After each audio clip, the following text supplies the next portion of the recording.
Hi everyone, and welcome to Spotlight Tuesday. So this is our second interview, and tonight we have the lovely Joy Gill, and Joy is an aromatherapist and a mctimoney practitioner. Now she has been studying in holistic wellbeing for 30 years, is it, Joy? Yeah. Yeah, 1993. 93. Yeah, 95, I don't know. Yes, So she 1993. has a lot of she has a lot of experience, and tonight Joy is going to share a bit about her story, how she came into the holistic world, and now why she teaches about the sacred use of essential oils. So Joy, I would love to hear your story, how it began and how you ended up where you are right at this moment. So Well, can I say, first of all, Eileen, thank you so much for giving me this opportunity. And if I struggled to remember how many years I've been doing it, it's because my whole health profession goes back to 1980. So I think that's 42 years. So I tend to think of myself as 42, and I don't partition off the complementary side of it. So in 1980, I went off to be a nurse. Never really wanted to be a nurse. I mean, it wasn't as if it's like, you know, I played nurses and doctors with my dollies when I was young. And if I'm honest, I went to be a nurse because I wanted to leave home. And I looked at the army, and I looked at the police force, and I looked at nursing because they would all give me accommodation. And nursing won because I can't remember. Oh, police, you had to be fit. You had to sort of be able to run after robbers or whatever. So that wasn't fit back then. The forces, they would have made me share a room with somebody else, and that's why I was leaving home. I'd shared a bedroom with my sister all my life. So nursing won. I got my own room, and I didn't have to be that fit. So in 1980, went off to nursing school and enjoyed it, thoroughly enjoyed it. Short history, traveled the world on that qualification, and then in 1990 came back to the UK. Now, when you're training, you do sort of 2 months on a ward. So I was used to sort of the nurses that were on the ward saying, oh, one of our regulars. And it didn't really strike me as anything at that point. But when I came back from Australia in 1990 and started on a ward, then I started to see my own regulars. So on the ward that I was on for 5 years, same people coming in time after time after time. And remember a couple of conversations, people saying to me, oh, it's all right for you, you know, you're fit and healthy. And I'm thinking, yeah, I spend a lot of money on being fit and healthy with a membership gym and, you know, buying good food and not eating junk. And when my consultant told me to give up drinking fizzy drinks because they discovered I had a hiatus hernia, and so when I drank fizzy drinks, the bubbles expand in your stomach when they get warm, and that come as wind. It just seemed a no-brainer to give it up because it was painful. But I was seeing these regulars who were being told, given lifestyle advice, and they didn't take it. And they literally ended up, some of them, having their legs chopped off because they carried on smoking. And it just became a little bit, I lost the joy for nursing, really, working with these people who really were not draining me, but I just sort of thought, why aren't you looking after it? Why, when the doctor says give up smoking, and I understand smoking is not easy to give up, but when the doctor says give up smoking or we're going to be chopping your leg off in 2 years, why was that not an incentive? So I went off and did a City and Guilds training certificate because as a qualified nurse, we were expected to train the students. And on that course, there was a lady who taught massage. And part of what they called a micro teach, she taught us a hand massage. And I just thought, being on a surgical ward, wouldn't that be a good idea? Because if the patients could eat and drink, you could make a cup of tea in the middle of the night. But if they couldn't eat and drink because they were nil by mouth for surgery, or they'd had surgery and were still nil by mouth, I thought that would be just a nice touching massage their hands or their feet, or, you know, just didn't plan on doing massage on them as such. So I went off and trained in massage. And the guy that was teaching it, he had his own private school, was a McTimoney chiropractor. And so he said to me, you know, why don't you become a chiropractor? And as a good NHS nurse, it's like, I have no idea what one of those is. But it seemed like a good idea. I investigated, the universe lined the stars up. But between the massage course finishing and the McTimoney chiropractic course starting, I did an aromatherapy course and loved it. As I say, I was probably fairly lucky to have good health most of my life, but I actually sort of thought these things are brilliant. They're absolutely brilliant. And so in 1993, when I was doing that training, I rarely, I mean, I could literally count on one hand, and probably one hand with 3 digits cut off, tell you the times I have been to the doctor that weren't because I was pregnant. I just use them for everything, absolutely everything. Yep.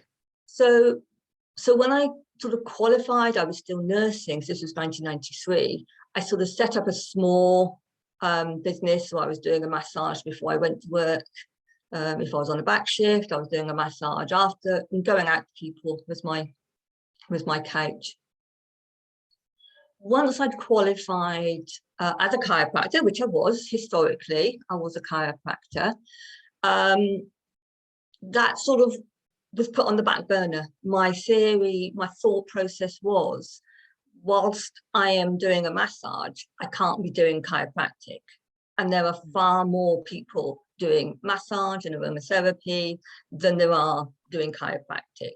So I took a conscious decision that I would put the aromatherapy side on the back burner whilst I built up my chiropractic business. And apart from possibly doing one massage a month to keep my hand in, I didn't really do any massage or aromatherapy, but I was always using them. I mean, I used them during my labor. You know, I had them in the bath before I went into labor 4 hours later, took them into hospital with me. Midwife said she had never seen a labor like it.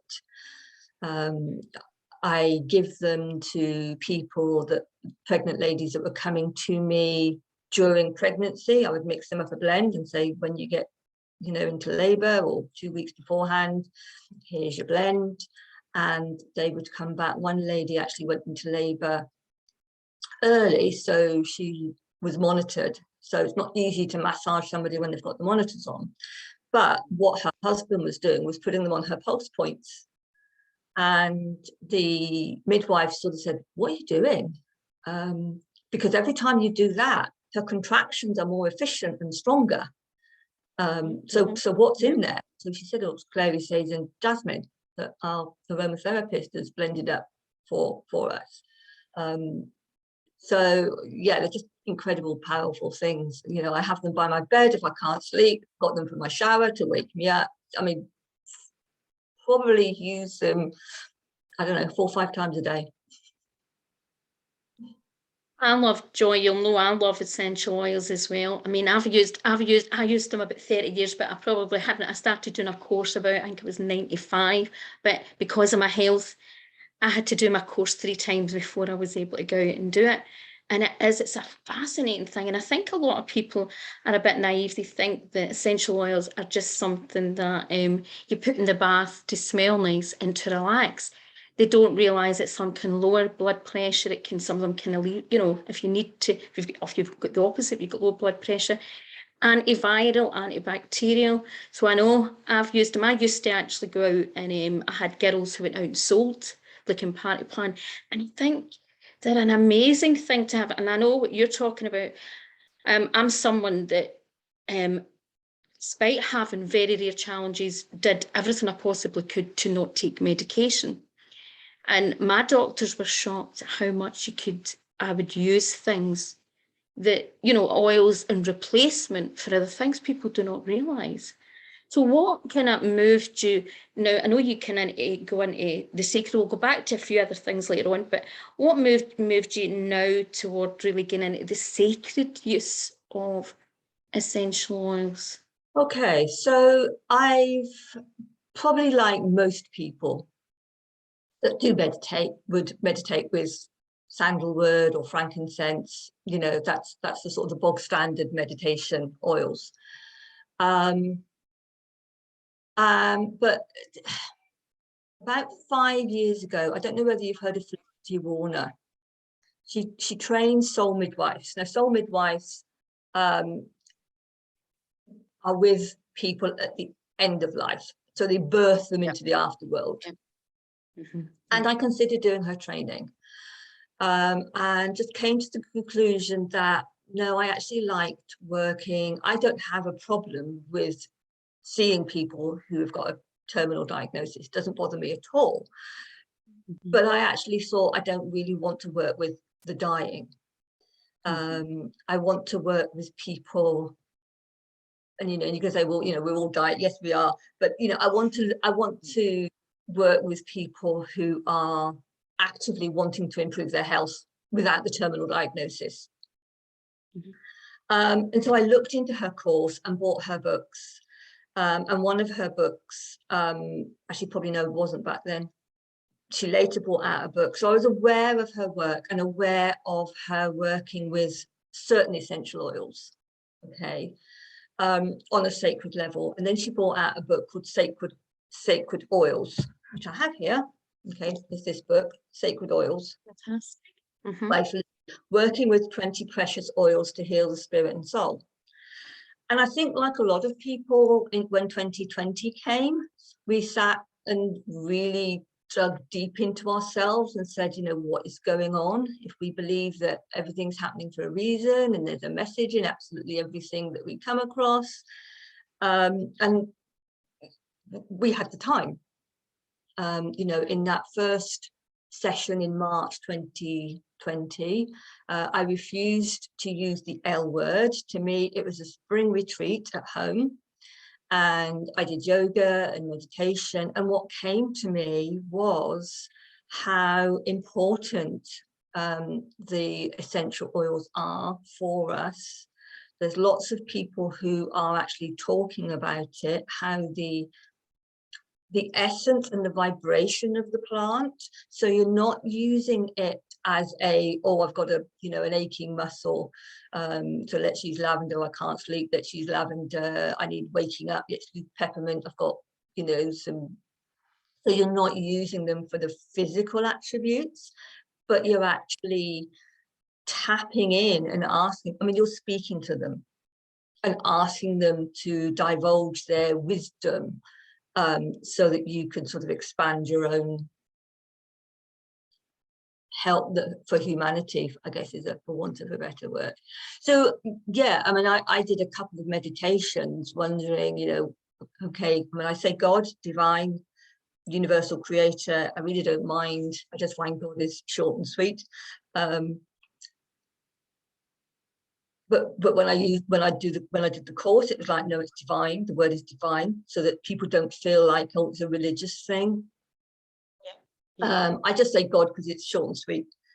And I just was sitting and meditating and just got this image of when creation was started, everything was put in place, absolutely everything. And it wasn't long after. So in this meditation, it was like, these plants are little powerhouses, little warehouses. They take the crap that man puts on the planet, and they turn them into something useful. And I just sort of thought, wow. And it was a week or two after that I saw an article that somebody shared on Facebook about the dandelion. And I just looked at it because there was a picture of the dandelion clock, and there was a picture right in the corner of the dandelion leaf. Now, we all know how good dandelion leaves and salads and things. And I looked at that and I thought, wow, that dandelion head, what does it look like? It looks like a coronavirus. And what does that leaf look like? It looks like the spike protein. And this whole world sort of opened up, that yes, we are in what some people might say is a terrible time, but how other enlightened away, I don't know what word you want to use, people are, this is such a exciting transition, you know, to higher vibrations, higher energies, higher planes. I'm not quite sure what it is. Yeah. But the plants are all there to help us. So Do you not think it's kind of forcing people because people have not noticed that? Some of us have, but it's almost like, so I've noticed that a lot of people who would never consider these type of things have suddenly exploded to the possibilities. yes, and I think And it look, needs, which is why I'm saying that in the beginning, you know, if you believe that the Garden of Eden was created with all the plants in it, that this has to be part of the plan for the dandelion to be there, and everybody for years and years and years go weed, pull them up, you know, spray whatever on them, kill them, that actually they were there as part of this, I don't know, people may say, oh, woo, and but yeah, so I from mean, that how I read, look at it is so just because I think this is a really interesting subject what you're tapping into. I've always thought that nature always provided the it had the solution always there anyway for everything, right? But yes, it's just sometimes us being able to tap into it. And in relation to so I don't know what your views on this, but when you're looking at how the plant and the plant, I'll give you an example. The hyperesis plant, right? When you look at that, now the way the pharmaceutical industry, they took part of that plant and copied it, but they yes, didn't copy the full plant. So yes, people have side effects where if you yes, take the full plant, the less side effects. yes, And also it's got a vital life force in it where what people don't recognize is when you copy a compound and you make it synthetically, it doesn't have a vital life force. It doesn't have yes, synergy in it. It's just like, to me, it's like cardboard. It's a cardboard cut. It's like a cardboard cut out of something where nature has everything, but it's got an energy force and a spirit to it. I don't know what yes. you think. That's just my view on it. Yeah, I mean, you look at um, what what you and I do. I was about to say something and I thought no, because there's an awful lot of people that don't. There's an awful lot of people that would, go to the cinema, go to the cigarettes, go to the alcohol, go to something else to feel alive or to deaden themselves, whereas you and I would go out in nature. And there are so many people, you sort of say, where do you go to chill out? People say, oh, I've been to the beach, I've been to the forest, I've been for a walk.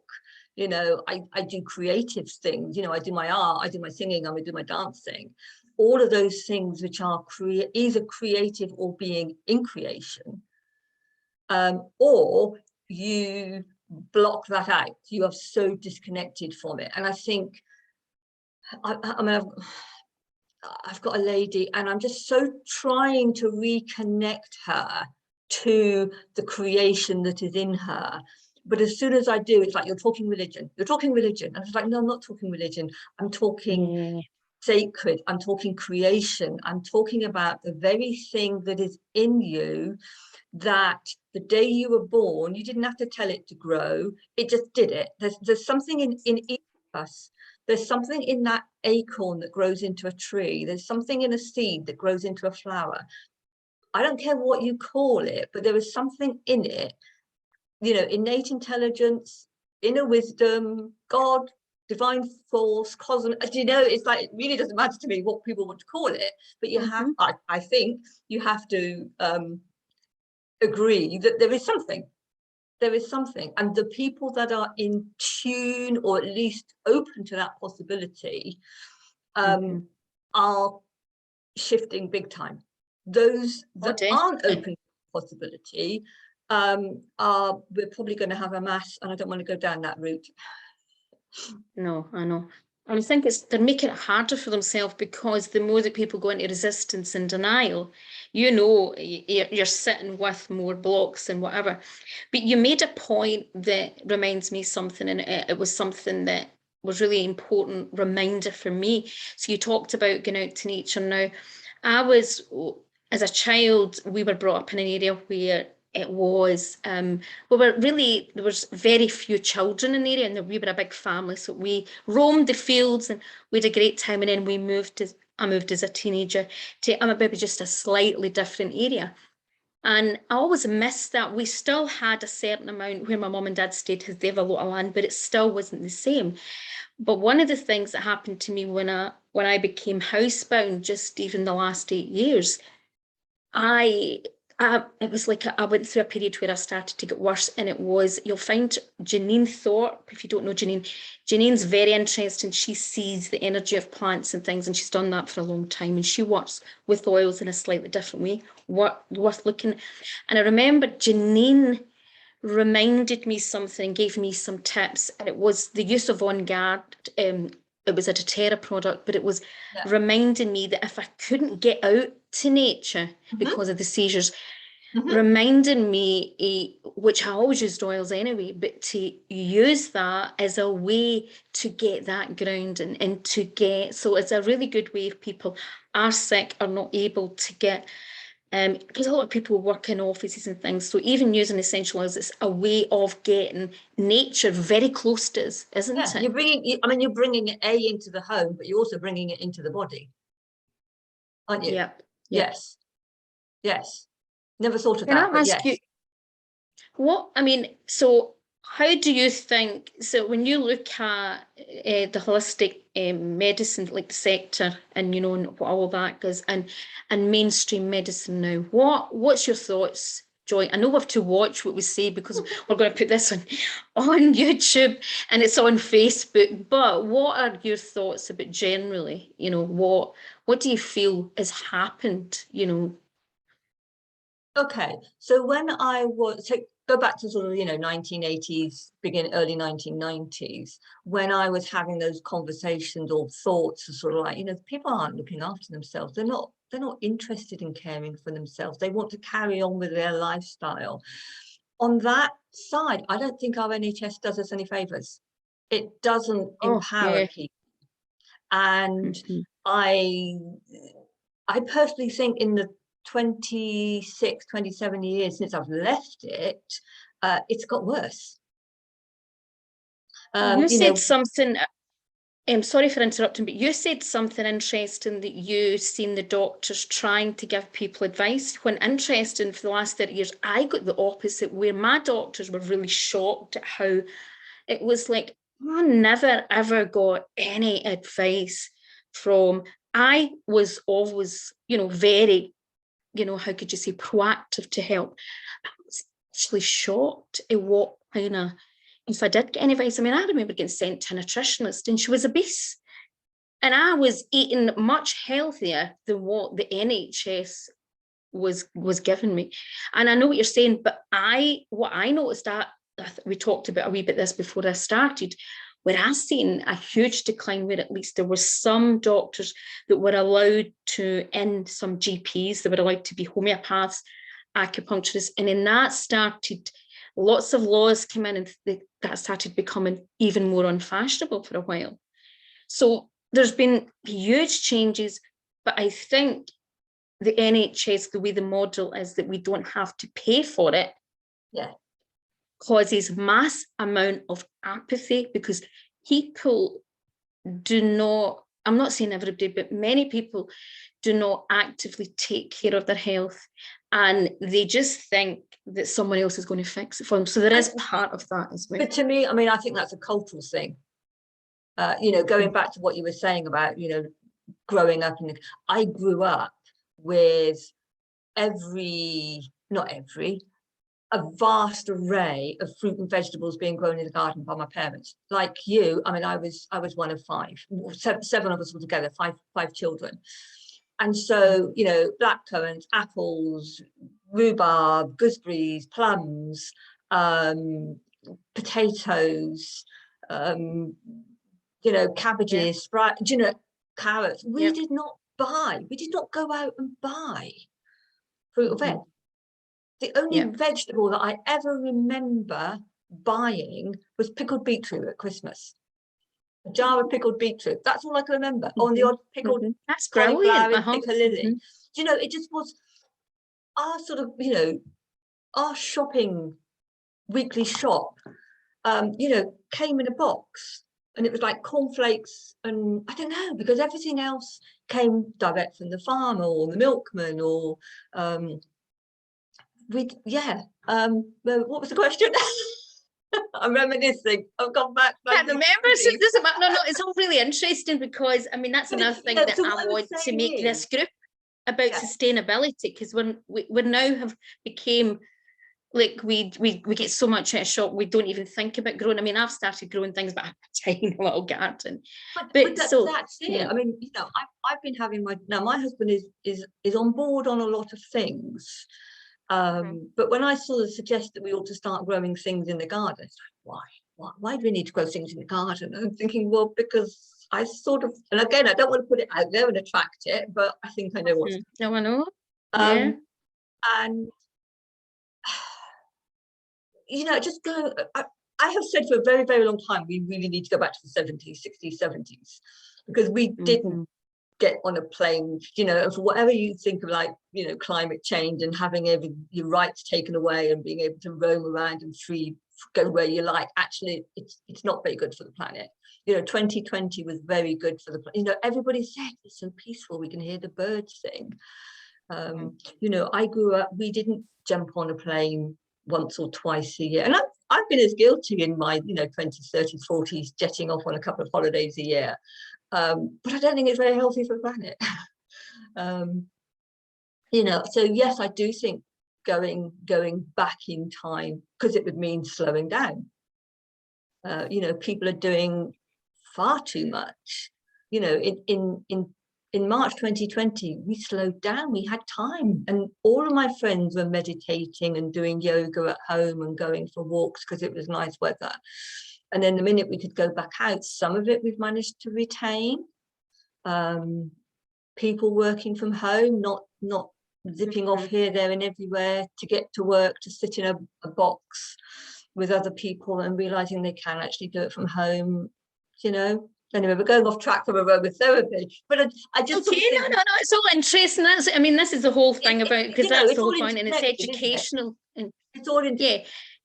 And it's interesting you're saying about how, because I don't think, for me, my life didn't change through the, and I think most people's did. Mine's didn't, I always think, everybody's different, but it definitely it made people look at their life and slow down, because we keep busy and distracted. And Joy, I totally agree. And it's a shame. It's the way society has conditioned people and to go and do. And don't get me wrong. In 2020, my life changed. I'm doing things differently now, but I never was a great goer outer. I think you and I are probably both introverts. Or maybe you're not, but maybe with you it's a wee bit. I go to the yeah. I was watching a trauma conference last week that was online and learned about, empaths. And I thought, oh, maybe I'm a bigger empath than I thought. And I stay away from things, what we were talking about earlier. I didn't know whether it was a traumatic response that, I don't want to go into that environment because of my trauma, or whether I don't want to go into that environment actually because I'm an empath. Yep. One of the things, it can be a fine line, and it can be both goes on, and that's the difference. There can be a fine line. Yes, I don't know whether I've told you that I was adopted. Did you know that? Yes, I did. Right. Yes, okay. I did. And so what happens with adopted people is, because they don't grow up being themselves. They grow up being in a family that isn't their, it's not their genes, it's not their biology. So they are constantly looking for signs as how they have to behave within this environment. And it's very wearing, which is why they go into freeze mode. So I wasn't quite sure, but when I heard I can't remember her name now, talking about, you know, being an empath, I thought, oh, I wonder if that is part of my makeup as well. Being the empath, but also being the adoptee is like a double whammy where energies are concerned, and knowing how to behave in a certain environment. And, you know, do I do this? Do I do that? Because the non-adopted child, the child that's brought up within their family, within their energies and the biology, doesn't have to learn that. You know, that they I are notice, loved see, unconditionally. yeah, I notice also people that are maybe not just adopted, but they may, for whatever reason, have abandonment in their family, or you'll see where people who are empathic or intuitive, and they just seem to stick out like a sore thumb because they can feel and sense things obviously than other people. Yes, they do kind of, because it's like they're always scanning for things, and that I think there can be a combination, but obviously you'll be the only one that kind of knows that. But it's such a wide subject as well. And how, I mean, I'm very into, because I love inner child work, the nature and nurture aspect to everything. How much is it, innate that we are maybe just different from, you know, um, as you say, the genetic difference, or do you come into a family and maybe there's a different, or just to do with your experiences? There's so much. I also wanted to ask you about, I mean, so if you, do you not do your McTimony anymore? Oh no, I do. And that was another, thank you for reminding me. That was another step, because in 2019 I discovered cranial sacral therapy. Not for myself, as a, as a McTimony practitioner. I still have to do continual professional development. And my local therapist, cranial sacral therapist, was doing a weekend, 5 miles up the road from me. And I'm thinking, great, I can get 14 hours of CPD and it's just up the road. I don't have to pay expenses to get somewhere and accommodation. So I went along really just thinking I was going to tick a box of, oh, that's 14 hours and I'll do a bit of reading around it and get up my 20 hours.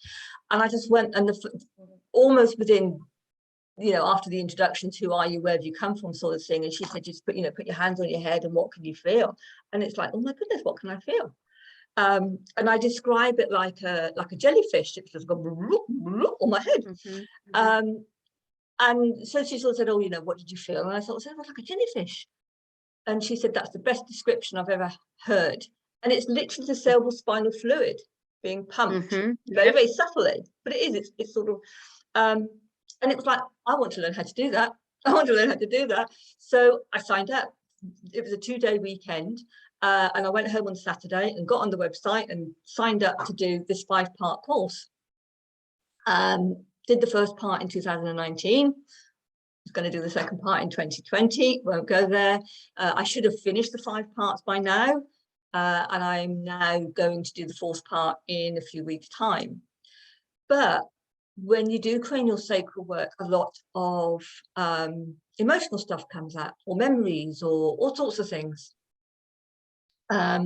So I sort of started, I'd read, at this point, I'd read Felicity's book, and I've got people on my couch who are, reliving memories, and you don't ask them to, I mean, it's just, they just come up. Yeah. And I'm thinking, okay, I wonder what happens if I use a certain oil that I know works on soul wounds or ancestral ties. If I know somebody has come to me one treatment and, they've brought up something about, their mother, and you think, well, where did your mother learn it? She learned it from her grandmother. And so I started thinking, oh, I wonder what happens if I actually start to use these energies on them. They don't know. So they don't know what oil I'm using on them. It's not like sort of saying, oh, you've got a, achy shoulder, let's get the rosemary and, lavender and, black pepper out. I'm just sort of thinking, okay, so they've mentioned that. So if I just put it on my hands and the energy from my hands, and it was just incredible. I mean, they were just at the end of the session, because although can't call myself a cranial sacral therapist, I can integrate it into my work. So what tends to happen is people will come initially most people, 99% of people still come because they've got an ache or a pain. Okay, low backache, shoulder, headaches, migraines, whatever. I do a very detailed history. And one of the questions I always ask people is, have you ever been involved in any accidents? And I watch their faces very, very closely, because quite often, and when I say accidents, car accidents, falls downstairs, falls off ladders, tripped in the street drunk, you know, any form of accident whatsoever. And I'll watch their face very, very closely, because generally they will go, well, I've never been in a car accident, but I was thrown down the stairs by a partner, you know, and I log it. And I don't challenge it, make a note. And we'll start doing the physical work as the McTimoney work. Okay. Yeah. So you look at getting that alignment, that being thrown down the stairs or against a wall or whatever. So we start to work with the physical. Once I feel that they are holding alignment, or they're going into alignment but not holding, then I will approach. You mentioned when you first came to see me, there was a relationship where there was physical, you know, do you want to look at that? Because I feel we've got to that stage now where we need to release that emotional trauma around that. You know, do you want to? Because I've got other skills, other things I can incorporate to do that. And some of them go, well, the majority of them in those instances go, I know I should, but I'm not ready. The ones that I do tend to integrate the CST with McTimoney aren't those that have said that they've had a violent relationship. So they may have had possibly, when I say more subtle traumas, I'm thinking of birth traumas. I'm thinking of, I don't know, operations, epidurals.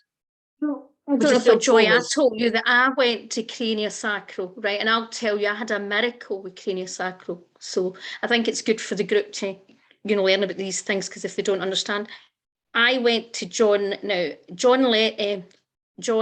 what's his name, from the Ledger Industry, Perth, who he brought craniosacral. I can't remember John's name, and I went to him for years. What's his name then? Oh, I know who you mean. Page?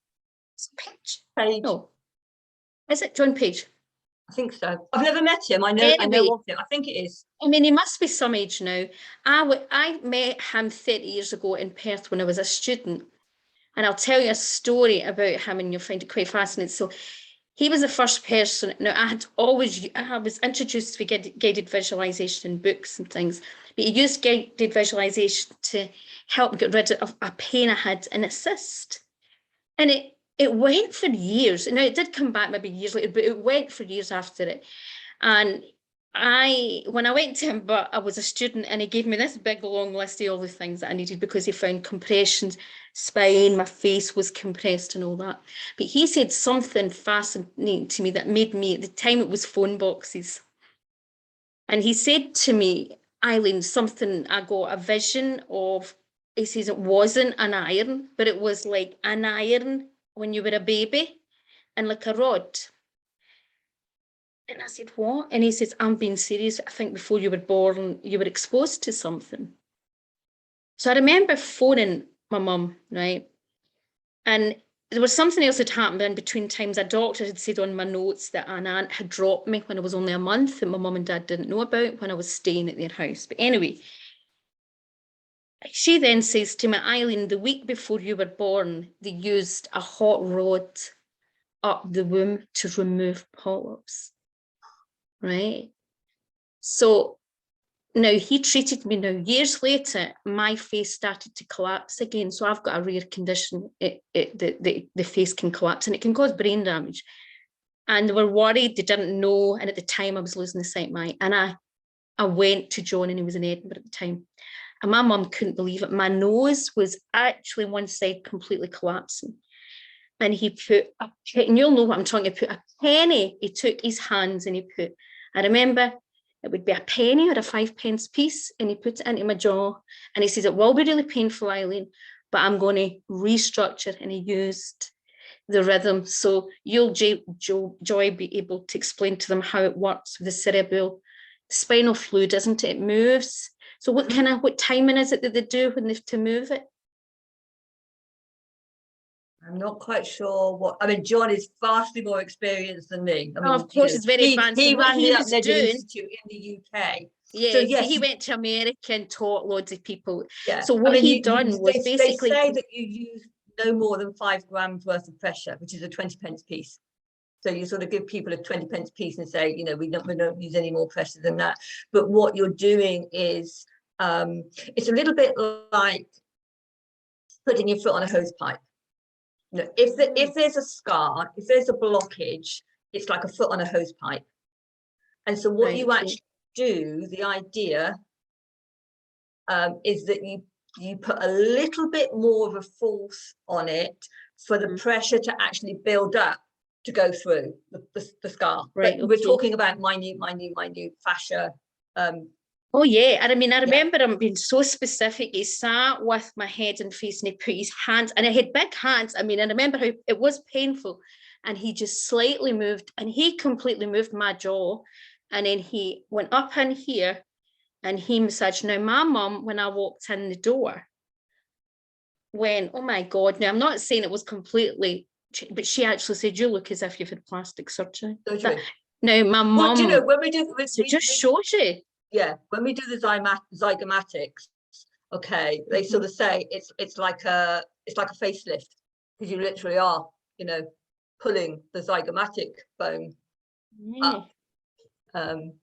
Yeah, and I mean, I love these subjects, Joy, because it's so fascinating. There's so much to learn, and there's so many things. When you do, I mean, I always wanted to be I wanted to do craniosacral, I wanted to do this, but you can't do everything. But that works really well with what you're doing. Yeah. So the sort of the natural progression was that once I'd done the thing with the Uplinger Institute, up until fairly recently, they were all postgrad courses. Right. Okay. Okay. They have recently started doing what they call training from scratch. But when I was doing mine, because I had my chiropractic qualification, I'm actually insured to integrate cranial sacral into my treatment plan, if that makes sense. Fantastic. Yeah. Fantastic. So I can't call myself a cranial sacral therapist because I haven't gone through the 5 parts and done the exams, but I can integrate it. And what I was finding, as I say, so what I was finding is that people would, and I've always actually done this innately long before I went to the Uplinger Institute, because I'm just thinking, this is what I've been doing already. They've just put it into more of a framework.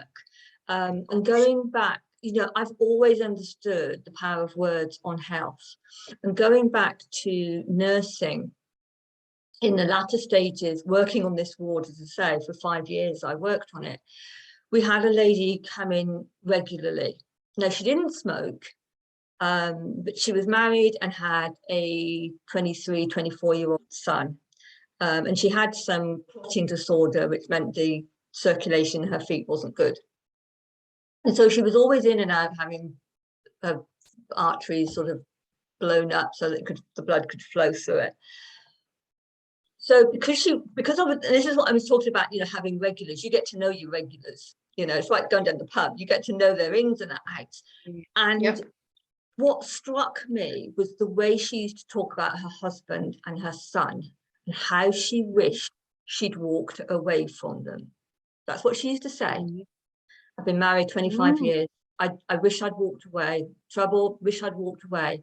So what did we end up doing? Amputating her legs. What? And to me, that was like, oh my God, you really have to listen to your body.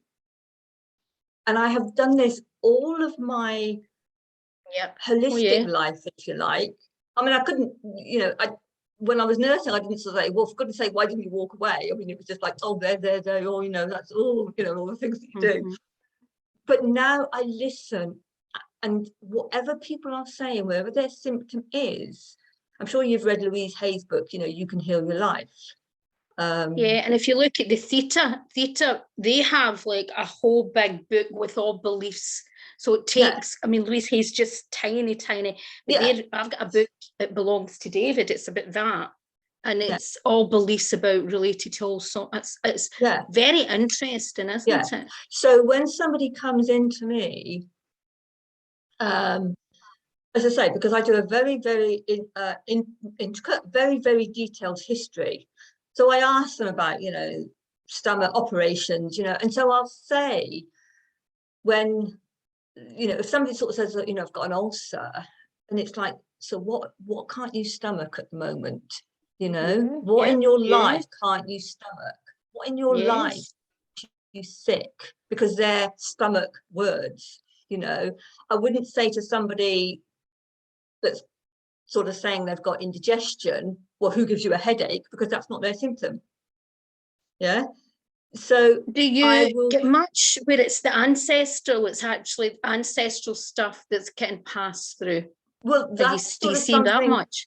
That's not, that hasn't been my forte, if you so okay. You know, it's only now that I'm looking at my own, thinking, well, you know, what did I absorb as an egg in my mother from my grandmother? Do you know, that's something I've only just started really looking into on a personal level. And I'm sure if I look on it as a personal level, it will start coming through the door to me.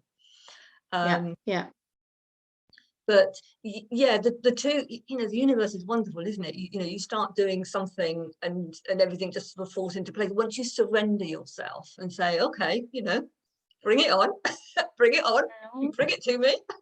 I know. And so as I was sort of thinking, aromatherapy, they've said they've had this, I wonder if I use this, I wonder if I try that, because I've always protected myself. I mean, one of my biggest bugbears is when I hear therapists sort of saying, oh, I had so and so in, and you know, they went and I've got this, you know, pinging in my arm or leg or foot or whatever. I'm thinking, why haven't you protected yourself? Why haven't you protected yourself? So on this, coming back to the course, the first oil we work with is a protecting oil. That's the very first thing before we go off into grounding, connecting, astral traveling, prophesying, visioning, any other thing. You know, I sort of say, right, we are going to use myrtle. You are going to protect yourself, and you can always come back to myrtle. So the way the course is developed, it's a 12-part course, and that we work. Now, I'm not a moon person at all, but actually, just before we came on air, so to speak, do you know, I was thinking, we have just been so detached from the creation, from nature's forces, you know. So I started, and again, it was like divinely led. It's like start around the new moon. So people set the intentions, and we start each new oil on the new moon. So I will do the course a few days before the new moon, because we run the course on a Sunday, but it'll always be the Sunday before the new moon. So when they come to the new moon, they've got the new oil to sort of start with, and they've done the invocation, they've got the background of the oil, what it's good for. So they'll still be working with the original oil, but they'll get the information for the next oil. So when the new moon comes, they've got the stuff to transition. But as we go on, and we're now 5 months, so they've just started on their 5th oil, I say to them, look, I've got the tools, I know which oil to use. So having listened to this trauma conference, you know, I needed to nurture my inner child, so I went to Rose. And there may be a day when I've got somebody in and they're all up in their head, and I need to bring them down, so I need to make sure I'm grounded, so I use patchouli, you know. So I will pick and mix which oil I use almost on a daily basis. I don't tend to use more than one oil a day for that reason, in a sacred reason. But where will we go with this? So yes, I will pick and mix. And what I say to them is, like, you've got myrtle. So if you are now going into a situation where you feel you need protection, use myrtle. Just because, you know, it's the month of sandalwood this month, and we're going into, you know, divine listening and listening between the spaces, the sacred spaces. You know, if you're going to have a meeting with somebody and you feel that they take your energy and you want some protection, use myrtle. You know, it's not like this is the only oil you use. And hopefully at the end of the 12 months, they will then be a little bit like me, pick and mix, and oh, something's come up from my past. I need to use some frankincense to connect to the, you know, to the ancestors or whatever. But yes, but I don't want to sort of say, oh, here's the 12 oils. I actually want them to work with it for a month, because we all know that the real learning comes when you get a challenge. Real learning. And it's like everything, if you can, sometimes we just try something a wee bit, and it's, you know, you want to, and you the whole point you doing this course is taking it to a deeper level. Yes. Now, excuse me, Joy, I mean, we did, for anyone that's watching, me and Joy both are a wee bit we decided to talk more than actually take questions or anything, because I struggled to try and talk and remember what to ask. And I was trying to see, but I do only have one comment. I'll just see if there is any. There's some lovely comments. People are just kind of, and some people are catching up. The problem is sometimes you can't see all the comments, Joy. So I'm just going to see if there's anything particularly. Oh, Adele, what can you digest? Right. So that's one that I think, Joy, as well, because there is a lot of controversy about digesting oils, isn't there? Nothing. Joy. That's another. That's probably another for another day. You can comment, and that someone's asking about what oils can you digest. I've just answered it. Nothing. I think there's a lot of I know that a certain company, and the company that I already mentioned do, and it's one of the reasons why I stopped how could you say, promoting them as much, because a lot of people were misusing them. So I think the least we see about that. I was going to say, well, no. I will say there is a chap who I think I'll put the link in later. I can't remember his name. It's David somebody. It's not David Wolf. David's who's done a lovely YouTube video about, why you cannot. And what I would say is the essential oil is like the strongest. It is you are concentrating it so strongly that when you dilute it, so when you put your however many drops in however many mils of base oil or base lotion or whatever, you're actually diluting it back to what it is in nature. So if you ingest it, it's like drinking 100% proof alcohol with no mixer, no nothing. And even if it's in a little capsule, once that capsule melts, it's not the word I was looking for, but when it melts, that oil is just in the stomach. It's an absolute no. So I would, my answer is nothing. I'm not going to recommend. I know there are qualified aromatherapists, and they will say that it is safe under qualified aromatherapist guidance, but I would say nothing. Sorry, I'll get down on my horse now. Oh, no, Joy, I totally agree. And I think what we have to, there's what we call aromatologists, what are doctors of aromatherapy. And it's like everything. They tend to, and their doses are so small, and it might be in like some syrup or something else. But I agree with you, Joy. It's not a straightforward question as well, for all sorts of reasons. But believe me, all I'm going to say as well, add to this question, is you would be shocked at the amount of people that have came to me who internally ingested things and ended up having side effects. Now, at one point, and I'm going to hold my hand up, I did let some people who were doing the deterrent, and there were some things that were low dosage, and when she recommended, and I'm just going to say, she recommended a certain to do things, and I kept saying, I cannot recommend this because of my qualification and what I did. And also what tends to people to do as well, they think because someone says, okay, 1 drop in a glass, and then they think, oh, I can put 2 or 3. I've seen horrendous things, and I've had people come back to me with ulcers in their feet. I've had people put raw oils in children. Please be careful. And a lot of people say, well, if it's a high quality essential oil, it's nothing to do, as Joyce says. And the easiest way to explain it, I mean, how many tons is it? Is it a ton that makes of rose petals that makes how much oil to give people an idea? I put it on my Facebook. It's something like 65 roses to make a drop, was it, of rose? So if you think about that, that gives people an idea. So when people don't realize a tiny little bottle of lemon oil, how many lemons is actually made out of that, or orange? What makes me laugh, you know, taking lemon into account, people sort of say, oh no, lemon oil, you can use lemon. I mean, you know, you put I'm thinking the oil is actually made from the peel. You know, it's not made from lemon juice. It's not even made from the part that you might potentially eat. It's made from the rind.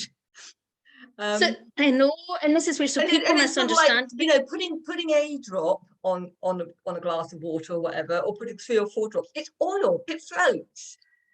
It floats. So eventually, when you get to the bottom, because I did try it once when I had terrible indigestion, I thought, let's try some peppermint oil. And it's like, okay, it's a little bit flavoury, pepperly, and then you just get this whoosh of peppermint oil in your mouth that burn. It was like that was very unpleasant.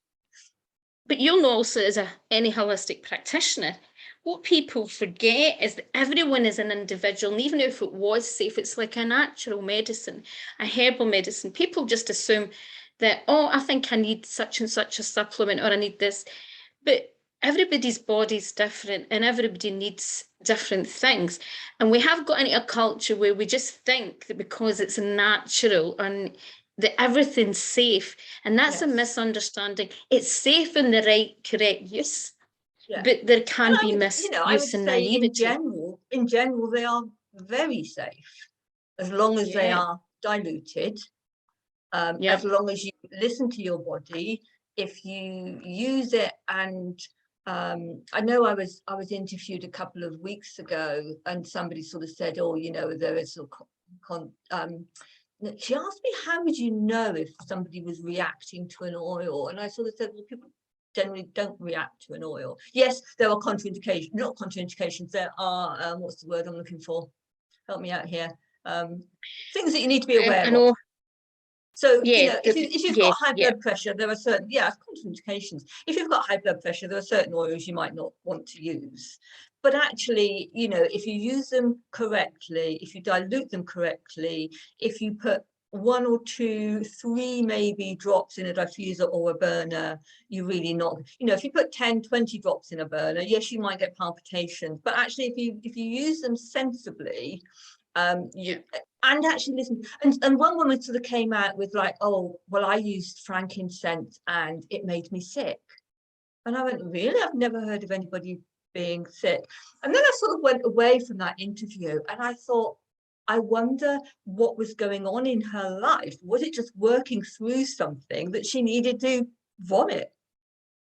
I used to have a challenge with geranium, but I did have, you know how obviously all the ones that are hormonal, with the ME, there's always a kind of a hormonal, and there just seemed to be, I would have, I mean, I was only in my early 20s and I would be having hot flushes as if I was having the menopause.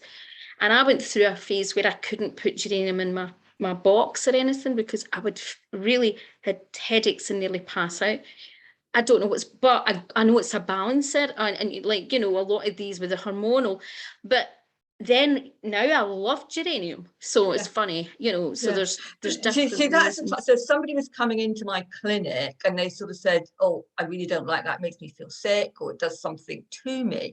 That was when I'd possibly go into the cranial sacral therapy or the SER, the emotional release side, and go, okay, what's the memory behind this? Is there an emotion in this? Because I've got what I call a 5 essential oil starter pack that I recommend every household should have. You know, lavender, tea tree, can't remember the others, orange, eucalyptus and peppermint, you know. And I said, right, for while stocks last, I'm adding lemongrass into this. So, you know, for the price of 5, you're actually getting 6 oils. And this woman sort of came back and said, oh, you know, I used to love lemongrass, I absolutely loved it, but, you know, since my best friend died and I had it burning when she, you know, and it's like she said, I've gone right off it. So yes, so somebody sort of said, I really don't like that. It makes, if it's giving them a visceral reaction, I would actually go into SER and say, what's the memory? No, I never really thought about that. That's quite interesting. What's the emotion behind memory behind this? And is there an unpleasant memory? Look at the time, Joy. Do you know we're an hour already? I know. We knew that. So I'm going to get you. I know you said you wanted to. You're going to do a demonstration. It's fine because I'm not going. No. Usually I have something on at 7 o'clock on a Tuesday night, but I don't have tonight. All right, So okay. I'd completely forgotten I about don't know that. if you want to. No, you're fine. I mean, I wanted to. I mean, it's just because it's an interesting subject, and it's always nice when it's different subjects that I think can then get the group, learning about different things and getting different people's insights and things. You were wanting to share. What were you going to share with the group tonight? Well, what I was going to share, I mean, and I've sort of touched on it briefly, is that when you're using the oils in a sacred way, you're not massaging, you're not bathing, you might put them in a burner, but you're actually inhaling them, and you're inhaling them with an intention.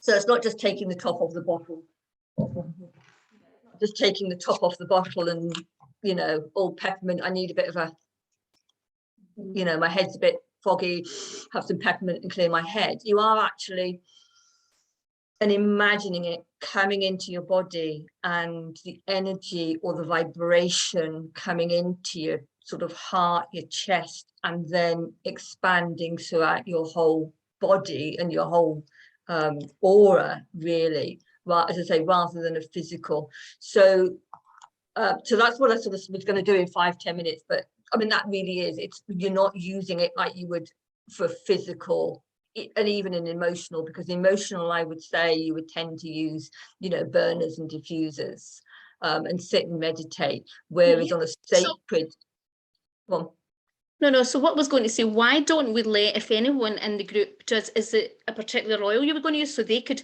if they have an oil, they could go and get it. And to be honest, I'd forgotten all about it. And so I haven't sort of set myself up. I would have asked you to ask everybody to bring frankincense. Another time. If we get you back, we could do it another time.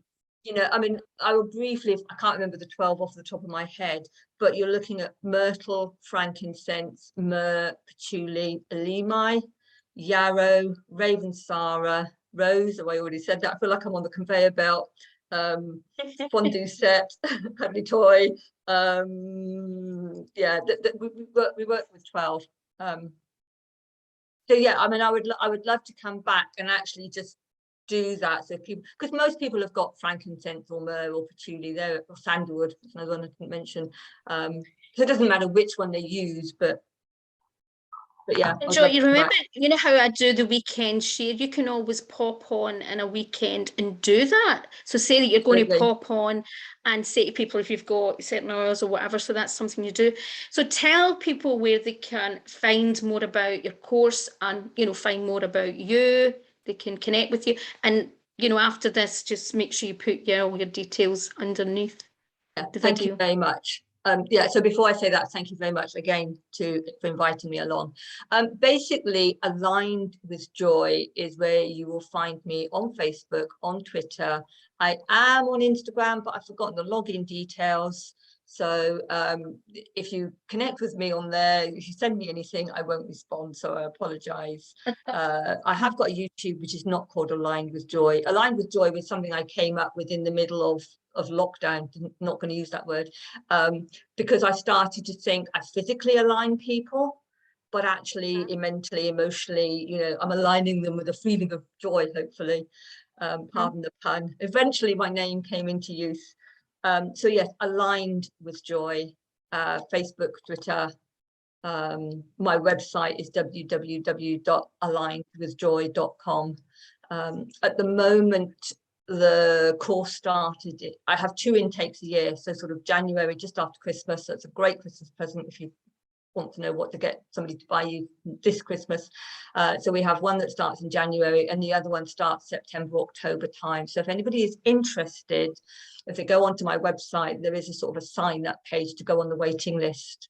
And so they'll get, once I get the ball rolling for the next one too, which will probably be about July, or get the holidays, summer holidays and everything out of the way first before I start reminding people. But if they sort of put the email into the box that's on the front page of my website, when the time comes, I will get in touch. Fantastic, Joy. And so do you still have a clinic as well then? Okay, so tell people about your clinic as well. Well, my clinic is in Ayr, and as I say, the majority of people are coming because they are in a physical pain. I'm 61, turned 61 this year. So the course, in a way, is a sort of a long term. I can do it hopefully when I'm 70, 80, 90 with all this wisdom. Whereas physically, I'm physically able to work. But I just sort of think that as I dovetail the less of the physical work. But yes, I am still working. I work from her. I work out of a house. It's just me. So I haven't really ever stopped working in the whole of this, because I just sort of see if people are in pain, they need treatment. So one thing we didn't touch on was that I did a stint on an infectious diseases ward back in the mid 80s. So where infectious diseases and infection control and all that comes in, I'm pretty clued up on it. You know, I wash my hands between people. I was going to say, see the Ravinsara, I mean, you pronounced it a wee bit different. That was one of the ones that actually helped me with, which obviously now it looks as if it's been Lyme's disease was the big cause of my problems. But Ravinsara, it wasn't till I was introduced to that. It really helped me with a lot of bacterial infections. So that was quite interesting. I always find it fascinating when you read research papers, but now, you know, they're trying to hide all these papers at the moment.